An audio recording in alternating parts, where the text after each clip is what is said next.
on behalf of Bangladesh Society of Regional Anesthesia to its monthly webinar. And this is we are conducting a series on POCUS, and this is our second lecture on POCUS, and we'll have hopefully one more to finish it off for the time being.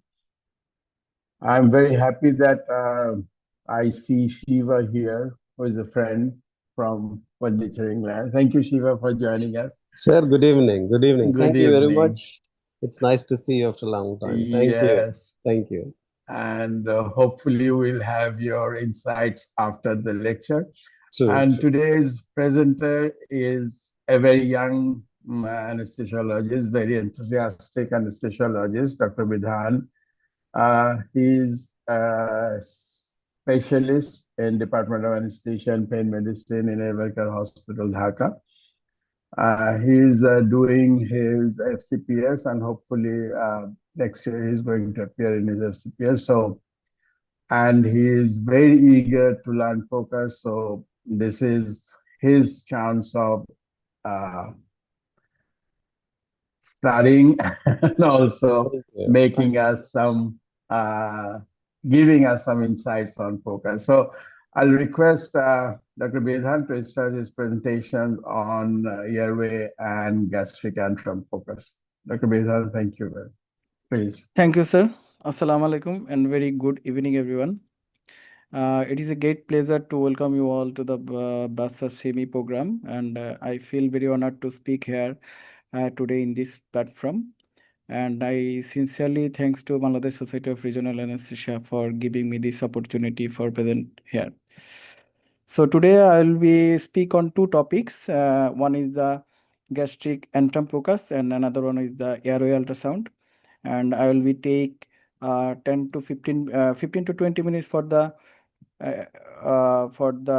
gastric antrum, and airway will takes 30 to 35 minutes at all. So let's start.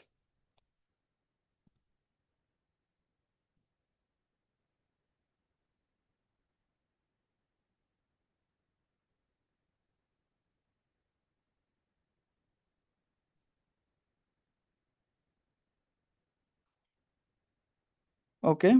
First of all, we have to know we have to know the structural approach of a POCUS. We can follow the IM model. I means indication, and physician should know the indication of the examination. A means acquisition. That means physician should know how to examine the patient and how to do the procedure. And I means interpretation. Physician should interpret the result, and M is the medical decision making. So every physician should follow this model during all POCUS examination. And so in gastric antrum POCUS, our target is to know what is in the stomach and how much it is. So we are going for qualitative and quantitative assessment for of gastric antrum here. All anesthesiologists are concerned about that. The pulmonary aspiration is a significant perioperative complication, and it is a one type of nightmare for an anesthesiologist. So we also know that during general anesthesia and sedation, our lower esophageal sphincter tone and our upper airway reflex are depressed. So chances of aspiration is increased on that time. That's why every anesthesiologist should follow this ASA fasting guideline or the gastric antrum POCUS before induction. So the indications of the gastric antrum POCUS, we should do this gastric antrum in case of unclear fasting status, emergency surgeries, high risk patient for aspiration like GRD, pregnancy, morbid obese patient, neurological patient, for some trauma patient and gastrointestinal disorder like gastroparesis or other delayed gastric entry syndrome and critical care patients. Now come to the anatomical overview. Before doing gastric POCUS, physician should know the antral position of the gastric antrum. And antral position of gastric antrum here. Here is the gastric antrum present in between the G4 process and umbilicus and slightly right lateral. This is the gastric antrum. Now the question is why we examine the gastric antrum to assess the gastric content. instead of whole stomach examination, because it is superficial and consistent structure, and it is also amenable. Amenable means it represents the whole stomach actually, and it is easily identifiable, and least amount of air is present there. So that's why we examine the gastric antrum only instead of whole stomach examination for assessing the gastric content. Now come to the proof selection. We can use linear proof for the patient who has less than 40 kg, and curvilinear proof for the patient who are greater than 40 kg. Now the question is, where is the gastric antrum lies in the ultrasound image? In the ultrasound image, we can see that is the edge of the liver. This is the gastric antrum. This is pancreas. This is superior mesenteric artery. This is aorta or IVC seen here, and this is spine. Now come to the patient position. Most of the time, we will examine the patient in two positions, supine and right lateral decubitus position. If the patient is traumatized or multiple fracture present, turning into the right lateral is difficult or impossible, then we can examine the patient in semi-recumbent position as a second position. This is the semi-recumbent position. Now the probe placement. We will place the probe in sagittally below the xiphoid process, and slide moves right and left, then we can found the gastric antrum, and view for at least 10 to 15 seconds and evaluate the antrum at rest in between peristalsis. This is a video where we can see how to do the gastric antrum POCUS. First of all, place the probe in gastric area. Indicator of the probe must be in the upper side. Then slide moves right and left. By this, we can found the gastric antrum here. This is the gastric antrum. This is the edge of the liver. This is aorta, and this is the spine. And here we see the aortic pulsation also. Now come to the qualitative assessment. First one is empty stomach or antrum. Usually it looks like bullseye or target sign. This is the empty stomach and looks like bullseye, and the inner side of the antrum there is also seen the gastric folds. This is the another video of empty antrum here.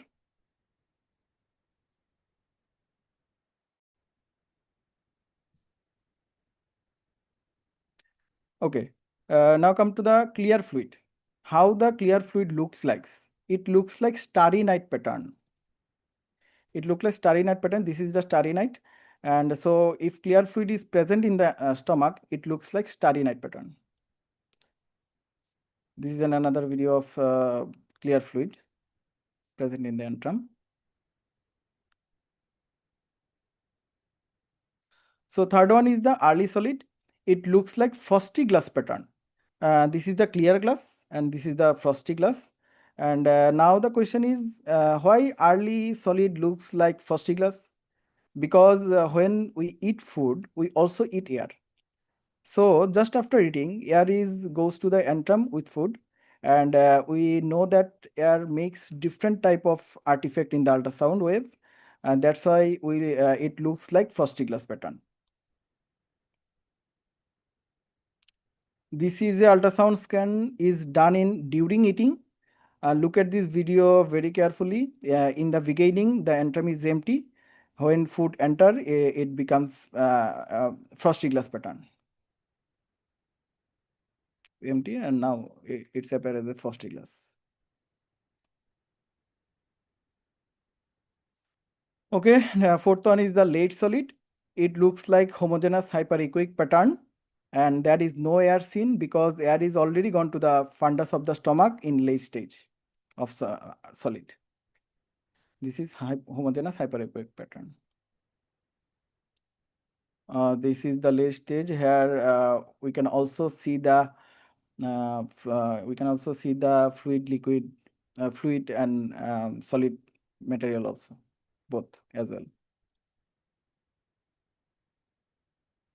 Look at this video. Here is the difference of early solid and late solid. This is the early solid first class pattern, and homogeneous hyperechoic pattern in the late solid. So look at this video. There is a peristalsis seen in the antrum. So we should assess the antrum in between peristalsis. Now come to the layers of the antrum. Which are seen in the ultrasound. Layers are the serosa, number of serosa, muscularis propria, submucosa, muscularis mucosa, and the air mucosal interference.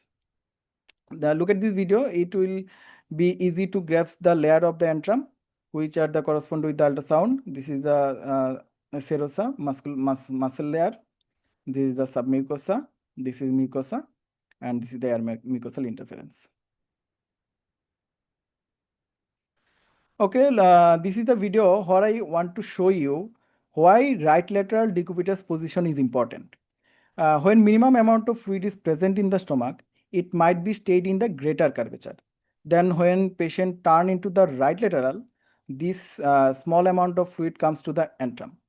That's why we turn the patient in right lateral. Now come to the antral grading. There is 3 grading, 0, 1 and 2. When we found the empty antrum in both positions, supine and right lateral decubitus position, that is grade 0. And that indicate minimum volume of fluid may present in the stomach and aspiration risk is low.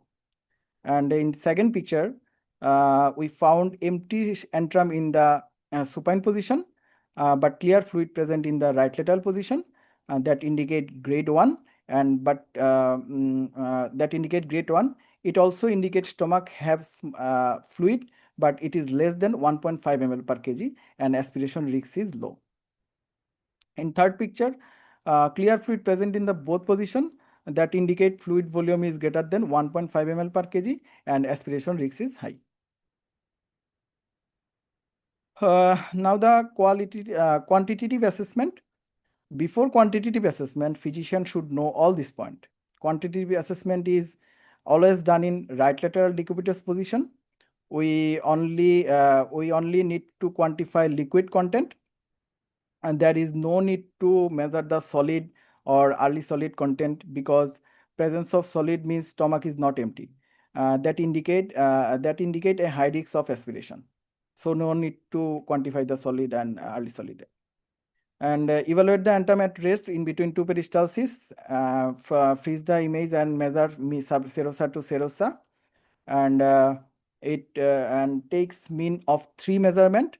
And it is important to know that our baseline stomach secretion is 0.4 to 0.6 ml per kg body weight. The upper limit is 1.5 ml per kg.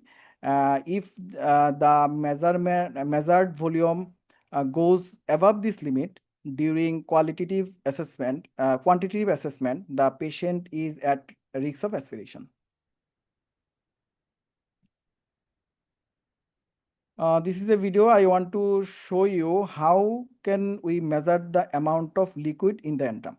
First of all, we have to select the cross-sectional area of ultrasound machine, then measure the whole cross-sectional area of this clear fluid. Here is measuring, and the cross-sectional area is 19.616 centimeter square. We can also measure the anterior posterior and the craniocaudal diameter as well.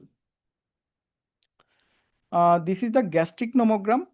With the help of this chart, we can easily quantify the gastric content. Here is the age, and here is the cross-sectional area.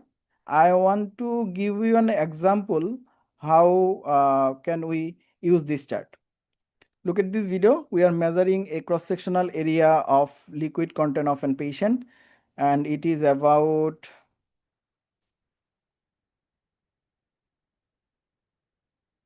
7.66 centimeters square. So the patient is 22 years old and 47 kg. We found the cross-sectional area is 7.66 centimeters square. If we look at the nomogram, the 20 years old and cross-sectional area is 7. That means patient have 103 ml of gastric content in his stomach. But the upper limit of gastric volume for this patient is 1.5 ml per kg into 47 is equal to 70.5 ml.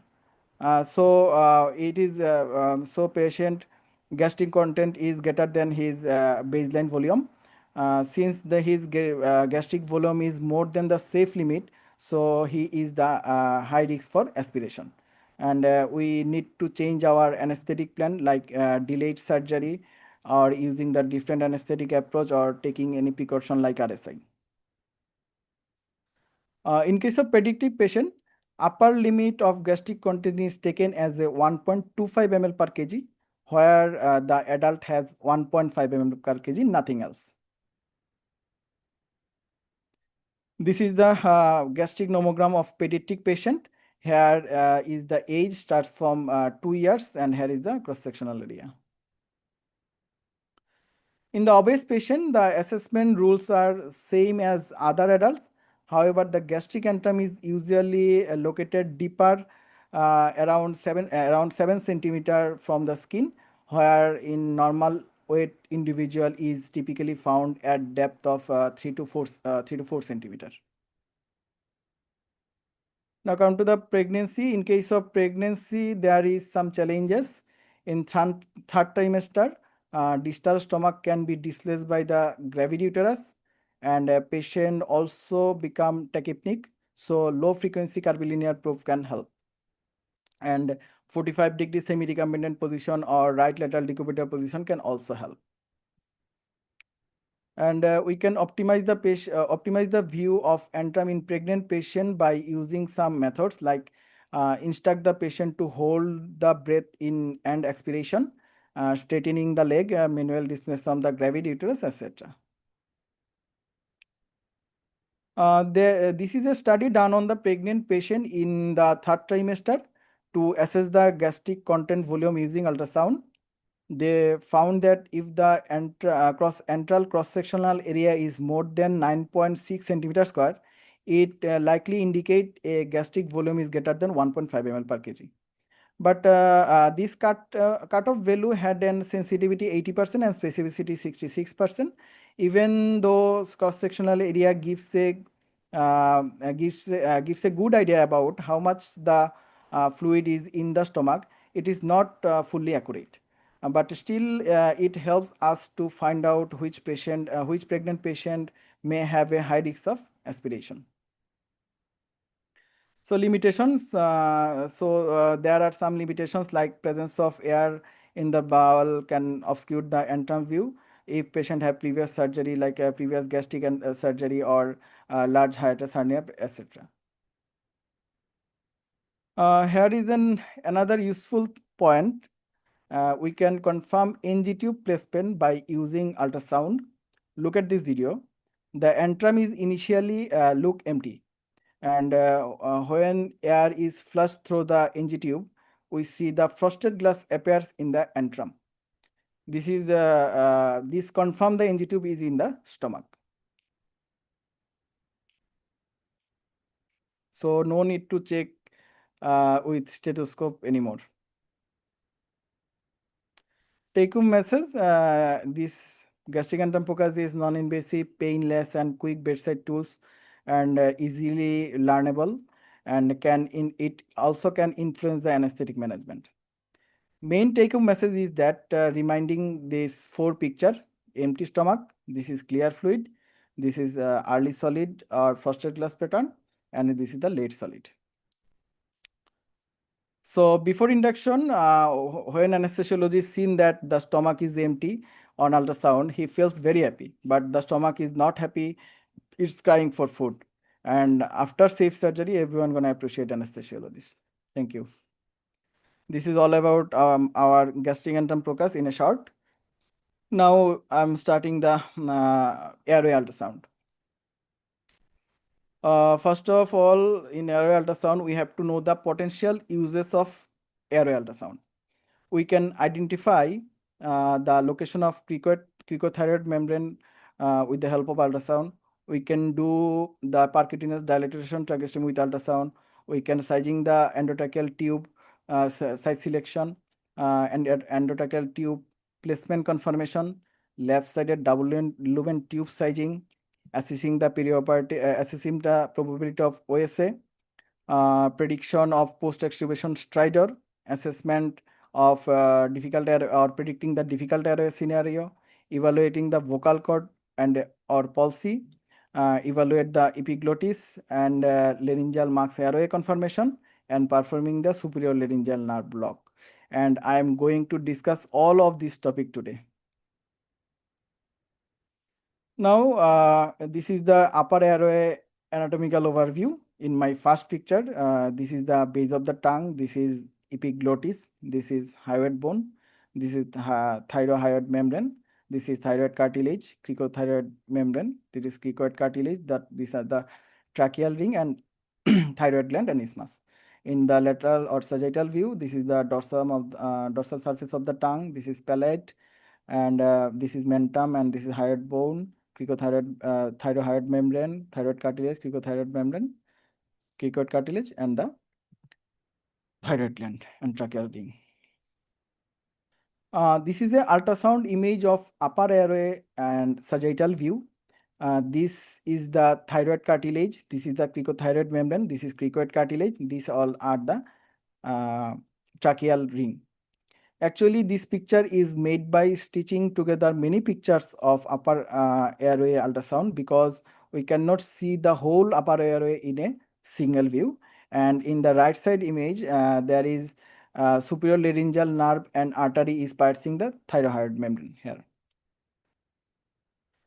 These all are the three-dimensional video of upper airway anatomy. Follow this video carefully. It will help us for further proceed.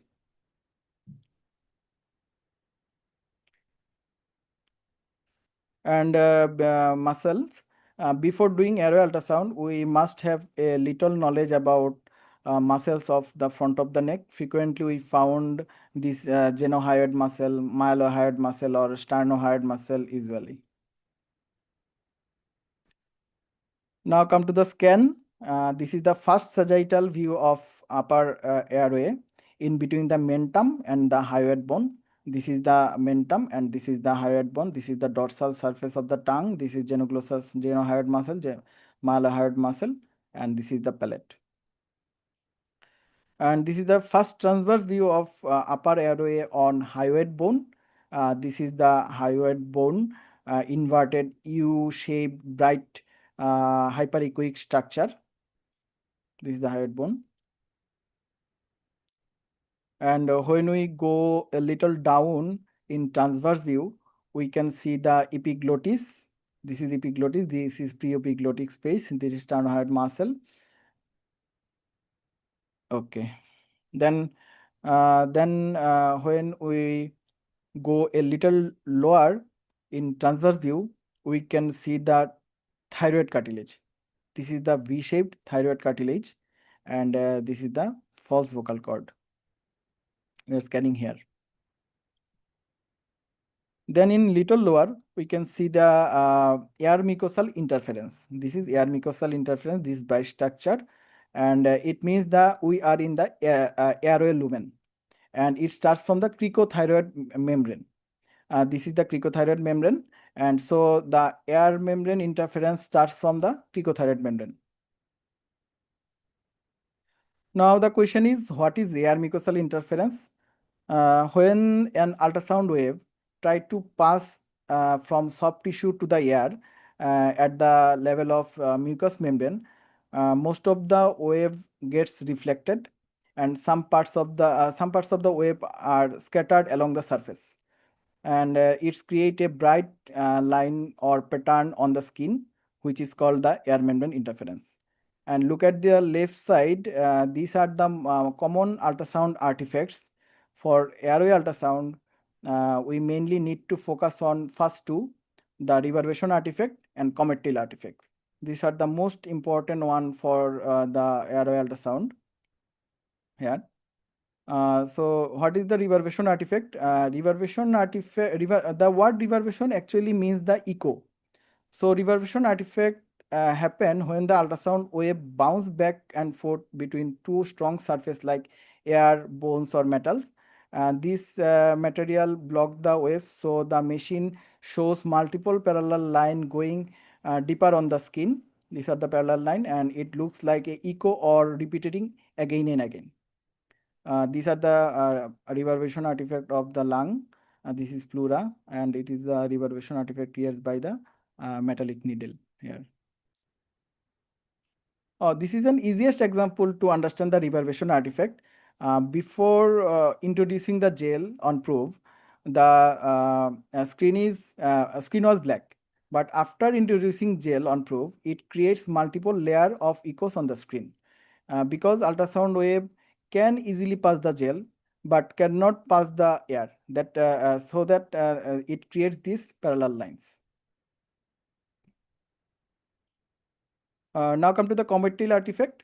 It is one type of reverberation artifact when air present in the confined space like endotracheal tube, small reverberation are creates, and it seems as a comet tail. Look at this image. This is the trachea. Here is reverberation artifact present, but after intubation, it turns into the comet tail artifact. So now come to the scan again.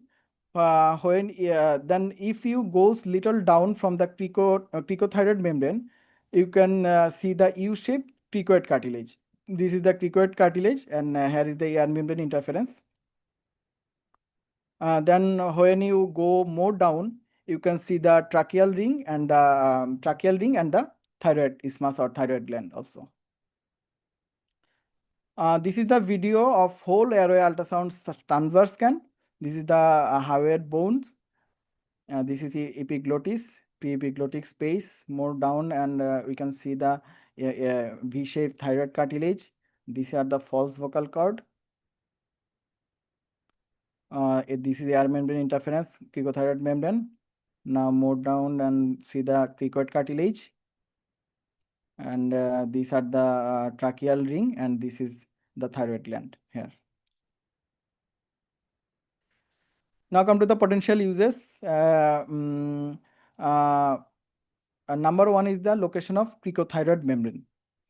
We can identify it by two methods. One is TSCA method, and another is the string of pearl method. TSCA method is a simple approach. First, we scan and identify the thyroid cartilage. Then we move the probe more down to find out the airline, which indicate the cricothyroid membrane. And next goes further downward and locate the cricoid cartilage. After finding the cricoid cartilage, we slide the probe back upward. And when we see the airline again, it can confirmly say that it is the cricothyroid membrane. That's it. Look at this video. TSCA scan is usually done like this video.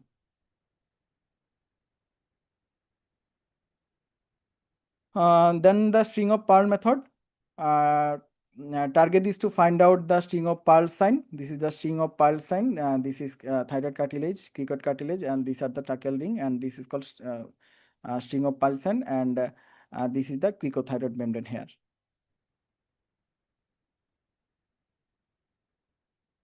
And scan is usually done like those videos, 3D videos.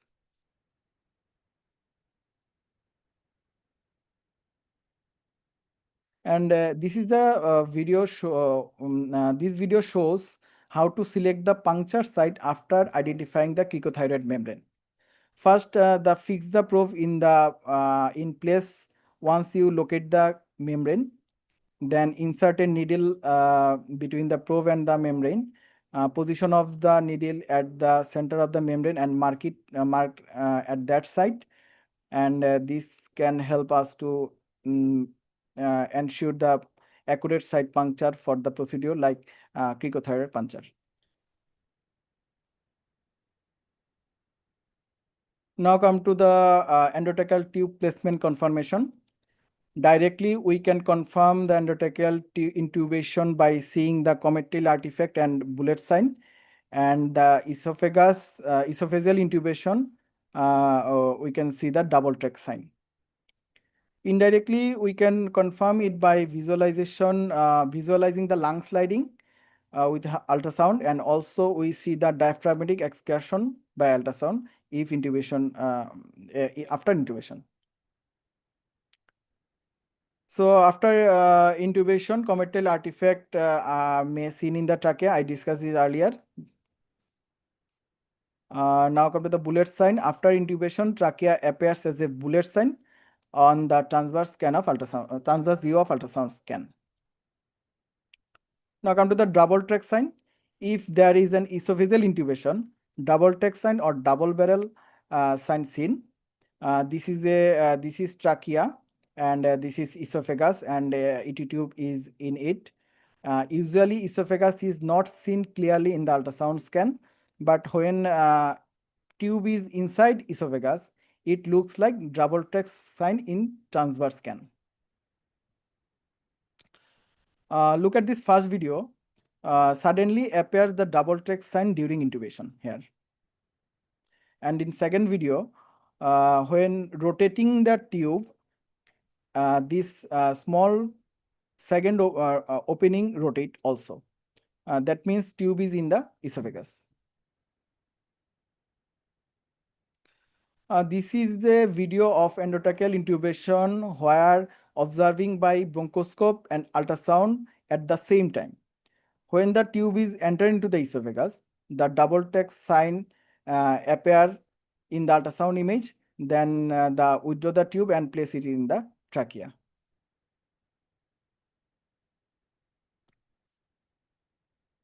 Now the question is why learning this ultrasound scan is important, because if any situation arises like this video, that continuous huge bleeding present in the mouth, or your bronchoscope is not working at that serious moment, only ultrasound can save you and your patient as well on that serious moment. So there are many studies done on the ultrasound scan of endotracheal tube conformation. Here is a meta-analysis done on 17 studies, and where sensitivity is 99% and specificity is 97%. There is another meta-analysis done on 30 studies where the sensitivity is 98% and specificity is 96%. Now the balloon inflation technique, when the tube is in the trachea, inflate the balloon. Size of the trachea is increased and can observed by both scans, sagittally or in the vertical scan. Size of the trachea is increased when inflate the balloon. But look at this video when the this is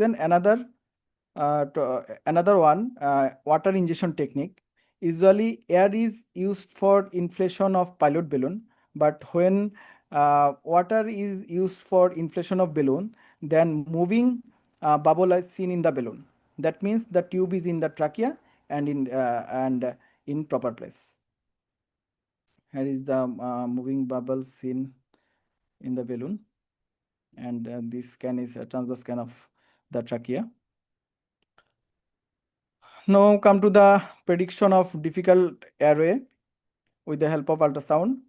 We can measure the distance of epiglottis and hyomental distance in 3 position: neutral position, extended position, and damping position. Measurement value are given here. If the measurement value are greater than those level, we can predict it as a difficult intubation. This is the image how distance of epiglottis from the skin can be measured, and here is the value. And hyomental distance is measuring here. If the result is greater than 5.29 centimeter, it can predict as a difficult intubation. Tongue thickness measurement, we can measure in both view, transverse view and sagittal view as well. This is a video how the tongue thickness can be measured. I am measuring my tongue thickness here, and it is about 3.6 centimeter, but the upper limit is 6 centimeter. So I am safe. Another is the visibility of the hyoid bone.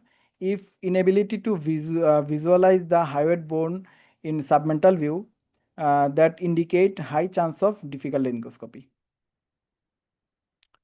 And we can also measure the anterior soft tissue thickness from skin to hyoid bone, skin to thyroid membrane, vocal cord, and can predict the difficult airway also.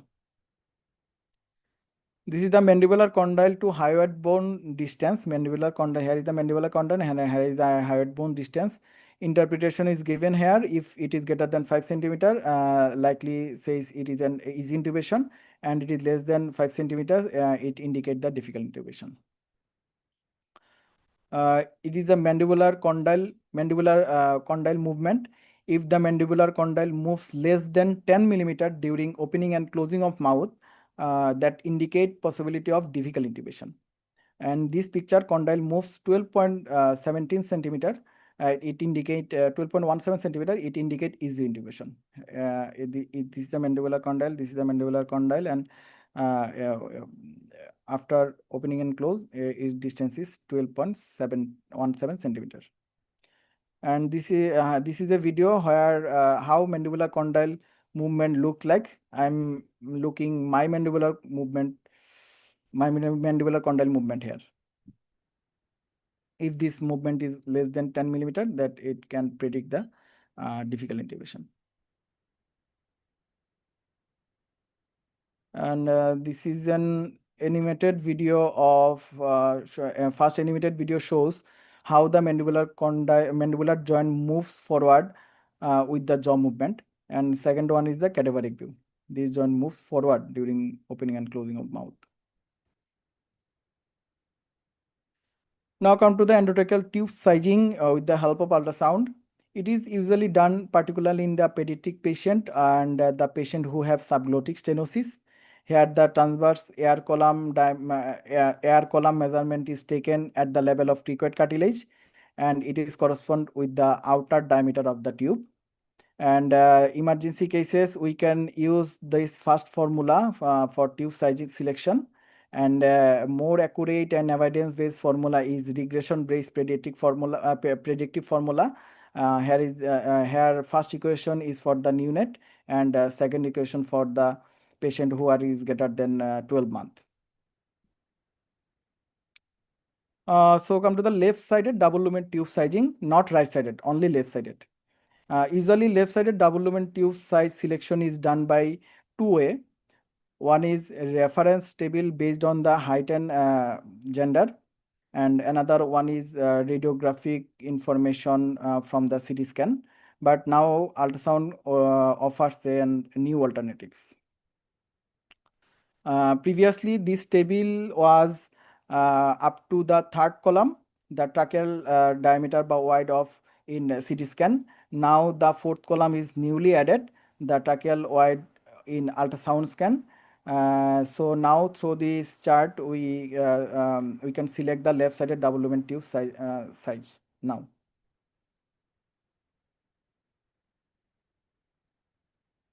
And though the sensitivity is not so high, only 75%, but the question is why we cannot select the right-sided double lumen tube with the help of ultrasound? Because the ultrasound cannot visualize the right upper lobe bronchus, and proper right-sided double lumen tube sizing depends on right upper lobe takeoff position, not just the diameter. So which is not possible by ultrasound, and here is the CT scan and bronchoscopy is essential. Now come to the evaluation of vocal cord movement and palsy. Vocal cord and movement or palsy can be can be visualized by the ultrasound. In first image, the both vocal cord is in the same position, but in the second image, the one vocal cord doesn't move. Look at this video. Vocal cord is visualized easily when patient is talking. These are the vocal cord which are vibrating here. These are the vocal cord.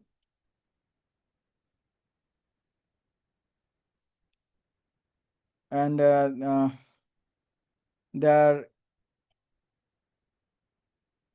And look at this video carefully. One vocal cord is moves, but another one is fixed. So one is paralyzed here. Look, one vocal cord is moved and one is not moved. That means which one is not moved, that is paralyzed. I'm scanning my vocal cord here. This is my epiglottis. This is my preepiglottic fold. This is my thyroid cartilage, and this false vocal cord, and this vibrating thing is my vocal cord here. It is very easy to scan. Now come to the laryngeal max airway confirmation by ultrasound. First of all, we have to know the final position of LMA. Look at this video carefully. Tip of the LMA is in the opening of esophagus, and eye of the LMA is just sit in front of the larynx. This is the final position of LMA. And with this 3 view, we can confirm the LMA is in proper position or not. First one is THT view, transverse plane between the hyoid bone and thyroid cartilage. Second one is TLS view, transverse plane of lateral superior laryngeal suprasternal notch, and PPL view is parasagittal plane of pharynx and larynx.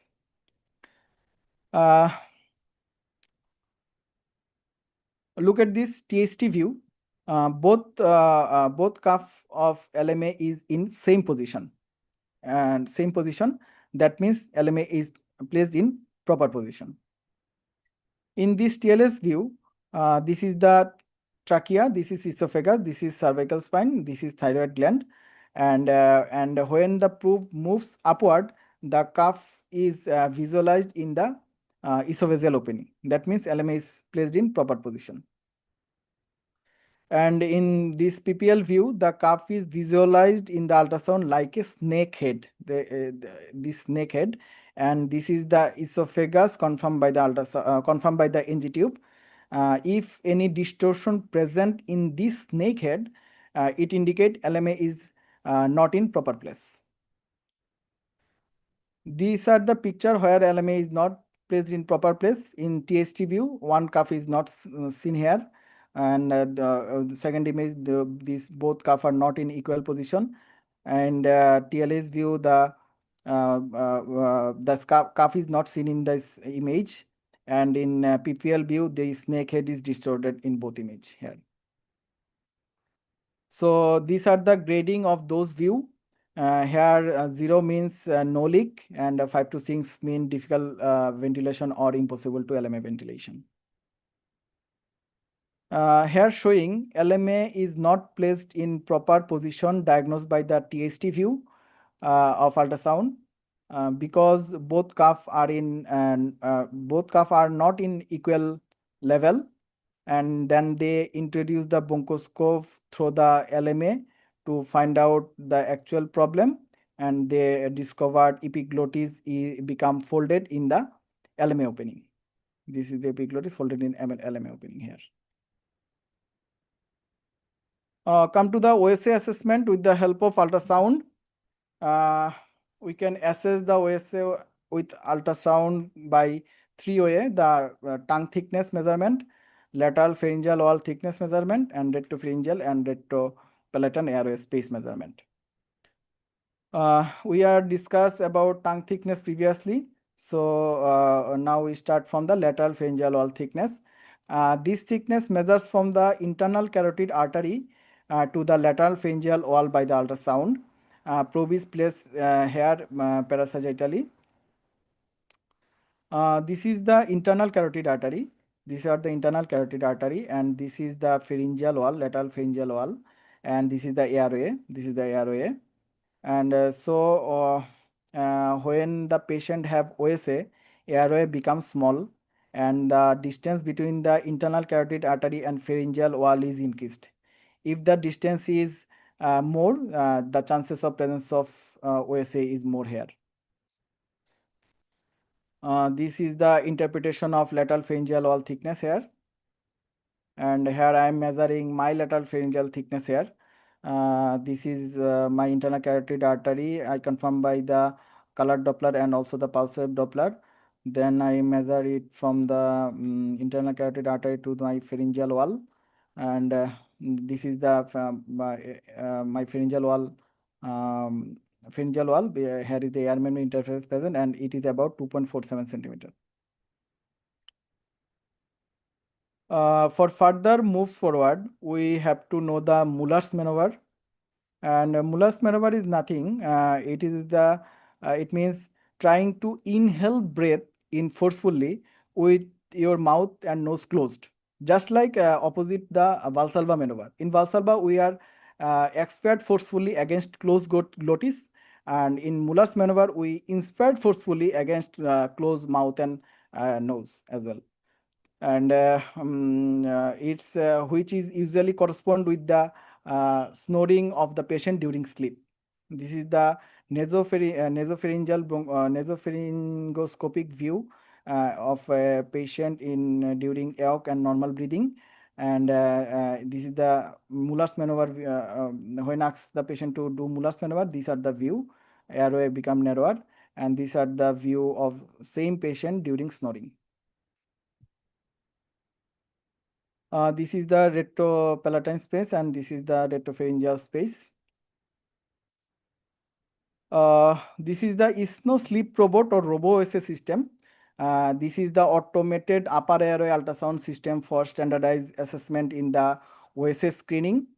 And here is the robot uses the ultrasound probe, and a type of laser is also uses here, which is passes through the airway from any side of the patient. And first one is the OSA robot ultrasound scanning for normal breathing patient. This red one is the airway, which is identified with the help of laser. Then instruct the patient to do Muller's maneuver, and the airway becomes narrower. And this robot differentiate this airway narrowing and predict the OSA with grading. So if anyone has this robot, polysomnography is not needed. This is solely enough for diagnosis of the obstetric sleep apnea. So no need to sleep whole night in the hospital for polysomnography anymore. Now come to the percutaneous dilatation tracheostomy with the help of ultrasound. I just show you how this ultrasound uses during percutaneous tracheostomy. I first of all, in sagittally, identify the first and second tracheal ring. This is the second tracheal ring. After identification, mark this site and local anesthesia should introduce. Local anesthesia is introducing here. And then place the probe in vertically or transversely on that marked site, and punch with the needle at the midpoint of airway with the help of ultrasound. This is the midpoint of this is the air membrane interference. This is the tracheal ring here, and this is the needle trying to enter into the airway here. Then after puncture, introducing of the guide, we should introduce the guide wire, and which we can also confirm by ultrasound. After puncture, guide wire is introducing here, and we can also confirm the guide wire is in the airway lumen with the help of ultrasound. Guide wire is introduced, and scanning again to see the guide wire is in the airway lumen or not. And next one is the evaluation of epiglottitis or epiglottis. Now we can measure the thickness of the epiglottis by ultrasound. If it is greater than 2.5 millimeter, that suggests epiglottitis. This is the last topic, superior laryngeal nerve block. Usually the airway supplies by three nerves: glossopharyngeal nerve, superior laryngeal nerve, and recurrent laryngeal nerve. We can block superior laryngeal nerve with the help of ultrasound. These are the areas supplied by those nerves. And this is the superior laryngeal nerve piercing the thyroid membrane in both sides. We can block it before entering into the membrane, and probe can placed here parasagittally, and identify the superior laryngeal artery and infiltrate the local anesthetic just before the thyroid membrane. This is the superior laryngeal artery. This is the thyroid muscle, and this is the thyroid membrane, and local anesthetic is infiltrating here. This is a video how superior laryngeal nerve block given with the help of ultrasound. This is thyroid cartilage, this is the hyoid bone, and this is the thyroid membrane. Sterilizing the surface first of all, then introduce the needle with local anesthetic in outer plane.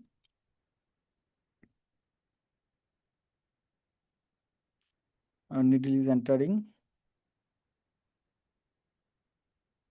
and after enter just before infiltrating the local anesthetic 3 to 4 ml here, and it needs block the both side. And if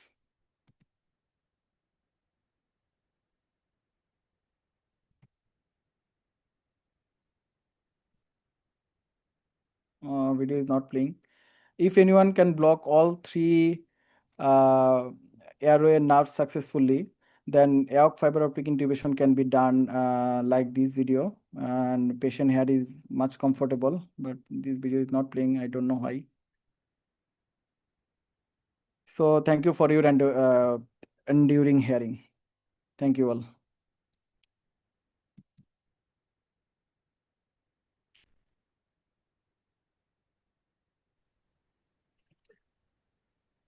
Wow. Too much information and too good a presentation. Thank you, Dr. Vedant. Thank you, sir. Thank you for this wonderful presentation and giving us the insight and information about airway and gastric antrum. Maybe we don't need it regularly in our practices, but if we all can remember a few things from it, our life becomes very easier.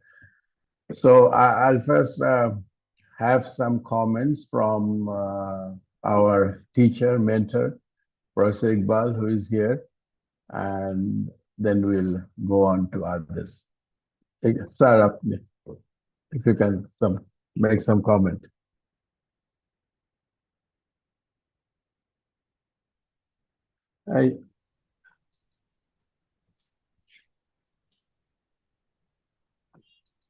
Yes, it seems that I'm unmuted now. Thank you very much for asking me to say something. It seems that this speaker, Bidhan Chandra, has burnt his candle to present this very, very attractive and nice presentation. He has covered, to me, I think he has covered a lot of ground, and two topics. One is gastric antral ultrasonography, and the other is airway, which is both of these are very important to us, especially to start with, to gastric antrum, that we all know that in our good old days, we knew that we assume that we always have about, say, 70, I think about 65 to 75 ml of fluid always there.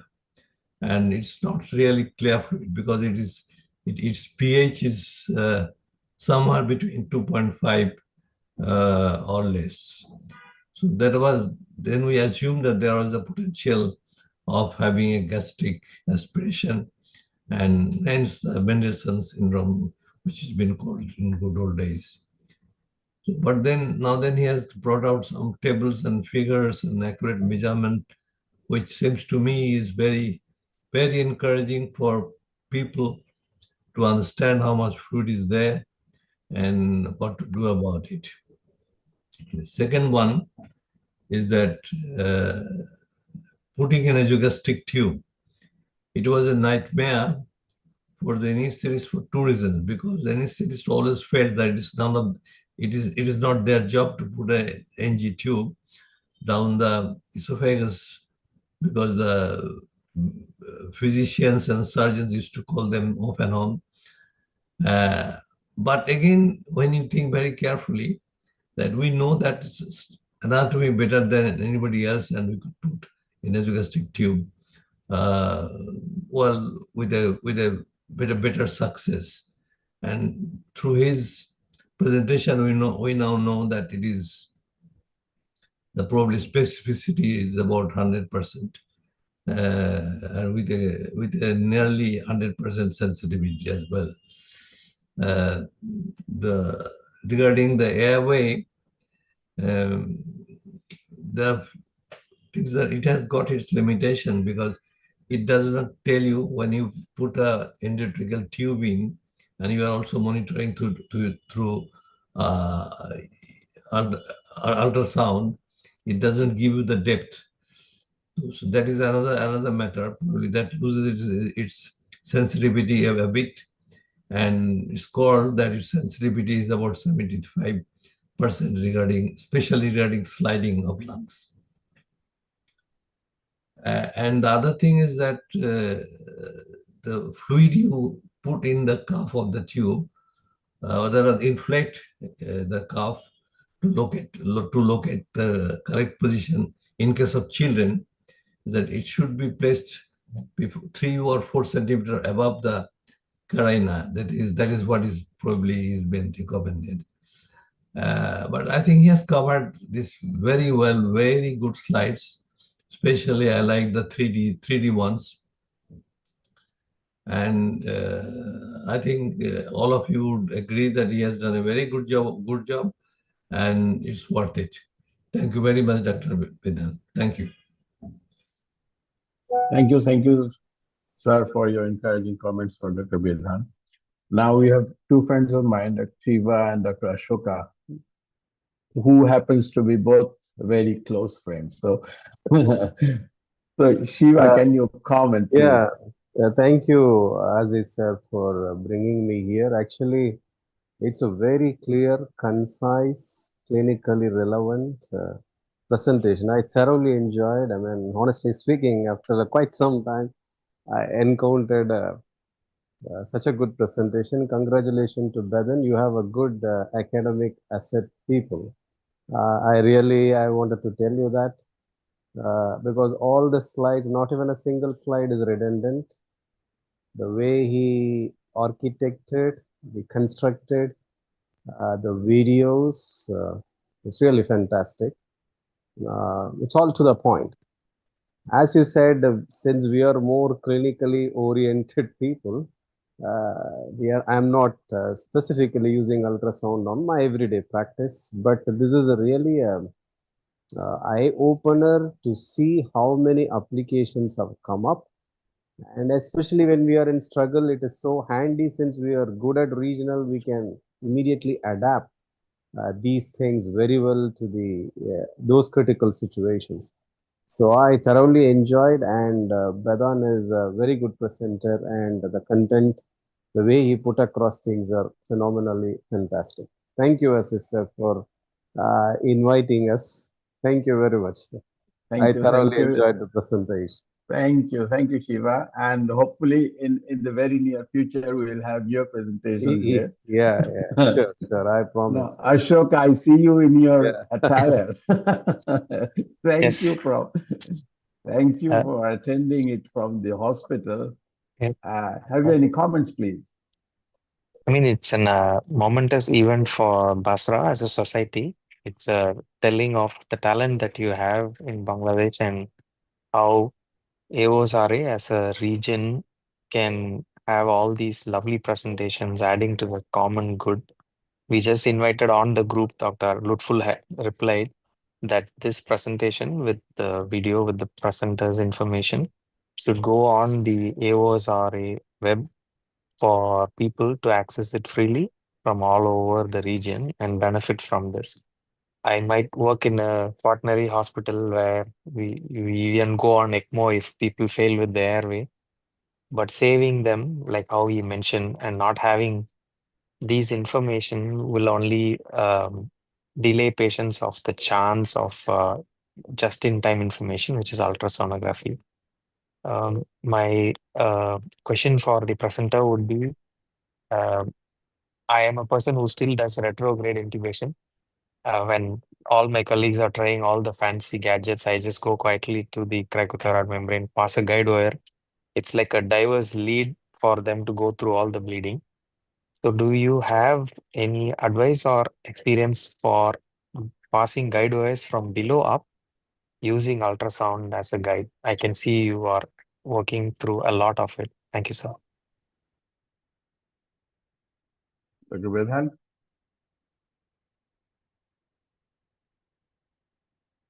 Sorry, I have an experience on a single retrograde intubation, but which I done without ultrasound in my training period.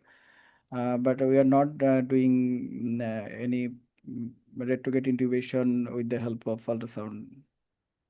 But Still, I guess when we are doing the puncture and we are doing the tracheostomy and putting the guide wire, and it is almost the similar. It's going yes, downwards, and it will go retrograde, will go upwards, and we can see the guide wire going up, and the ultrasound can definitely help yes.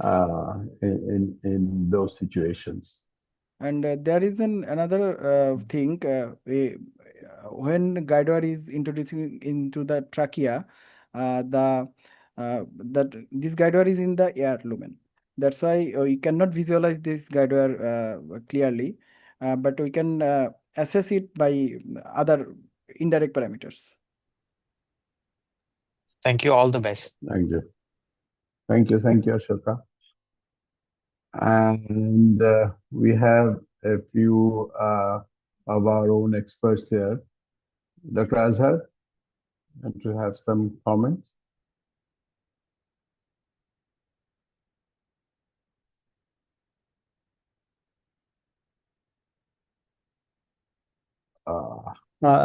Okay. Looks like you have to sleep with the ultrasound machine, like Bidhan is doing on his own self, and then master all these things. It is good to see Bidhan is trying to introduce these things in our department, and things will be in practice like the blocks.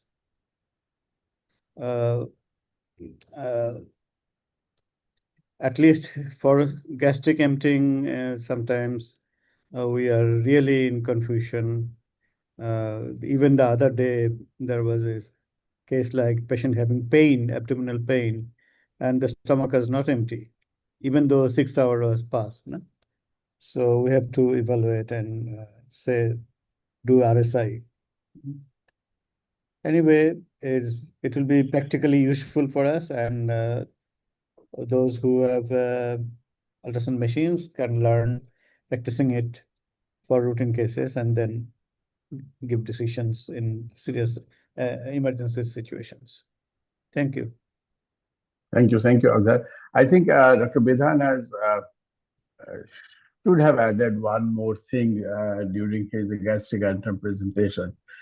In the present context or present scenario, present clinical scenario, almost I don't know, 40–50% of patients are having semaglutide. So this problem is increasing daily. And with semaglutide injection, the patients for weight losing, and we can have all this delayed gastric emptying. So even if the patient is nothing by mouth for 6 hours or 8 hours, in that case, recent studies suggest that there are food material in stomach even after 6 to 8 hours. So the usual recommendation is 12 hours. So if the patient has a history of taking semaglutide injection, we should have this gastric antrum POCUS done regularly for our own benefit. I can see Dr. Shamul here. If you have some comments or Yes. Yes, sir. Thank you. Still, I am in OT, and I am very lucky to see our respected teacher, Professor Iqbal sir, two of our favorite foreign faculties, Ashoka and Shiva. And thanks, Bidan, for elaborated nice presentation. Fortunately, a few minutes back, I was using this ultrasound machine to evaluate the antrum, and Bidan's presentation was so nice. Most of the time, people can visualize, but interpretation is very crucial. Not only the visualization, interpretation. So that has come out from Bidan's presentation. And about Airway, Ashoka is a boss on this Airway ultrasound. So I was expecting some more sounds from him. Retrograde, actually, ultrasound airway assessment is more of assessment of difficulties, and retrograde is more useful in upper airway injuries. Otherwise, the new equipments are fine to handle the difficult cases, even in awake position. And it is definitely it is more useful when the fancy instruments is difficult to introduce in upper airway injury. But most of the time we fail to detect whether it will be a difficult case. Really, there are some clinical parameters, but with the availability of ultrasound, I think we can practice so that it becomes to us like ultrasound guided block what we are practicing now. Again, thanks, Miran, for your nice presentation. And thanks to our participants to be here and our new society, Basra. And we'll try to make it more frequent for enriching us. And we'll expect from our respected teachers and foreign faculties to help on this regards in different times. Thanks, everybody. Thank you, Dr. Shamat. Now, there are a few comments and questions. Many people have said it's an excellent presentation, great, and thumbs up. Ashoka says, amazing presentation, clear, comprehensive, lovely videos and tips for practice. Excellent refresher course, well done. Dr. Faizal, Brigadier General Faizal Kalam says, thanks, Bidan, for enriching our knowledge and good presentation, great presentations. Shiva already said clear, concise, to the point, clinically relevant presentation, enjoyed the entire presentations. And now the questions. Can you please tell us how we can assume the possibility of post-extubation stridor? Dr. Bedhan. Yes, sir. We can predict the post-extubation stridor with the help of ultrasound. Actually, I escape it because my presentation is gonna very long. Prediction of post-extubation stridor, we have to do two things. One is the just after intubation, deflation of the endotracheal tube cuff. We will measure the tracheal diameter, and after operation, just before extubation, depletion of the endotracheal cuff and measure the tracheal diameter. If this two diameters ratio is less than 0.8, that indicate patient may develop post-extubation stridor.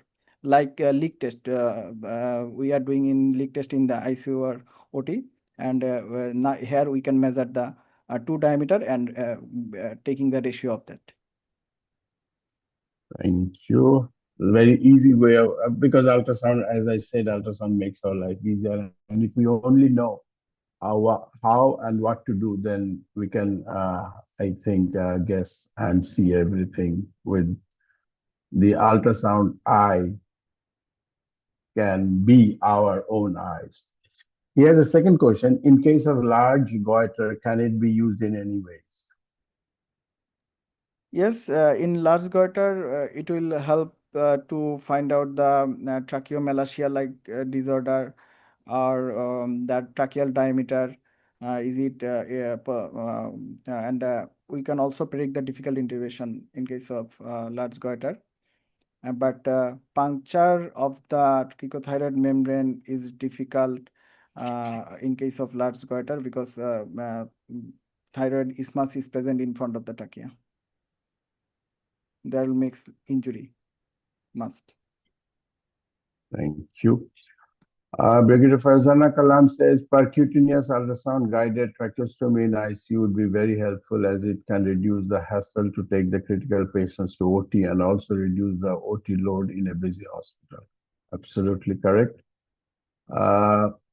Ashoka said about retrograde, the lateral views of LMA positioning can possibly allow us in future to see the wire going up. Absolutely true.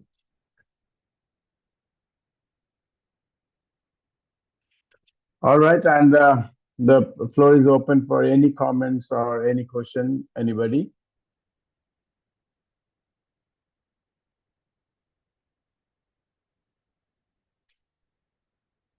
Please unmute yourself and you can throw the questions at us.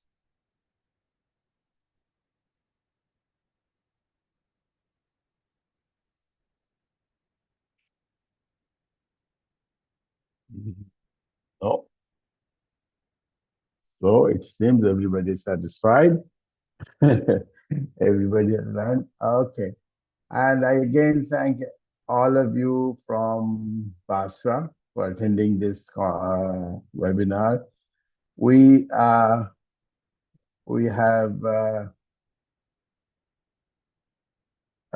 tried our best to give some insights on POCUS in this series, and then we will again go into regionals as we are dealing with regional anesthesia and POCUS. So we are not trying to teach anybody. We'll just discuss amongst ourselves and give insights to all of us so that we learn from each other. It's a academic platform, so we will only learn from each other. Thank you very much. Thank you for attending. Thank you, sir. Thank you, Shiva. Thank you, Ashoka, for attending. Thank you. Thank you very much. And hopefully, end of this month or early next month, we'll have the lung and cardiac focuses, and all of you will be notified and invited again. Thank you very much. Thank you. Very nice presentation. Thank you, sir. Thank you all.